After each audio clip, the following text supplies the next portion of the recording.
மச்சான் இவன் ஏன்டா இப்படி வரான்? ஏன்டா இப்படி வர? மச்சான் பேண்ட் ஷூ வாட்ச்லாம் சந்தோஷம் வாங்கிட்டேன்டா.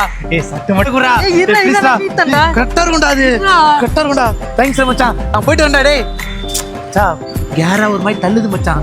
ஜூஸ் மட்டும் வாங்கி கூட. இவரு ஒரு ஆளை கூட்டு போய் தள்ளதுக்கு நம்ம கிட்ட பேச்சு போறாரு. மச்சான் உடனே மச்சான் வாங்கி குறா. வாங்க இந்தடா. ஏய் பொறுமையா குறா. ஏய் ஸ்டார். ஏய் அச்சுக்கு போதுடா டேய். தேங்க்ஸ் மச்சான். பரவாயில்ல. ஏய் காசு நான் பே பண்றேன் போயிட்டு வா. மச்சான் நாள் விட வெளியே போறேன். ஒரு 500 ரூபா தான் அனுப்பிச்சுட. நான் அனுப்பிச்சுடுறேன் மச்சான் போயிட்டு வா. பூ வச்சு வந்தா அழகா இருக்கு. டேய் 2 முழம் 200 ரூபாடா. 200 ஆஃப்டர் 200 என் செல்லத்துக்காக என்னோட பண்ணுவா? பூ வேணுமா இல்ல பூ கடையே வேணுமா? அழகா இருக்கு செல்லம். பிச்சைக்கார